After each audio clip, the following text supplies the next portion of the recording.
ஈராக்கில் முன்னாள் சர்வாதிகாரி சதாம் ஹுசேனுக்கு தூக்கு தண்டனை விதித்து தீர்ப்பளித்த நீதிபதி பயங்கரவாதிகளால் கொல்லப்பட்டார். பல முக்கிய நகரங்களை கிளர்ச்சியாளர்கள் கைப்பற்றி வருவதால் பதற்றம் நிலவுகிறது. ஈராக்கில் சன்னி முஸ்லிம்கள் ஆதரவு அல்-குவைதா பயங்கரவாதிகள் மற்றும் சன்னி முஸ்லிம்களுடன் இணைந்து அரசுக்கு எதிராக பயங்கர சண்டையில் ஈடுபட்டு வருகின்றனர். பல முக்கிய நகரங்கள் பயங்கரவாதிகள் வசம் விழுந்த வண்ணமாக உள்ளன. அவர்கள் தலைநகர் பாக்தாத் நோக்கி முன்னேறி வருகின்றனர். உள்நாட்டு போரில் சிக்கி இந்தியர் உட்பட பலரும் சிக்கி தவிக்கின்றனர்.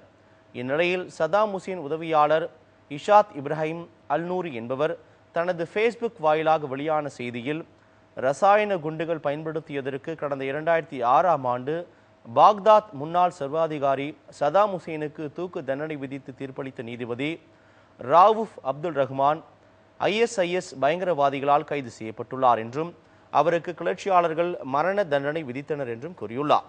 இவ்வாறு ஃபேஸ்புக் வாயிலாக தகவல்கள் வெளியாகியுள்ளன. எனினும் இத்தகவல்கள் உறுதி செய்யப்படவில்லை எனவும் கூறப்படுகிறது.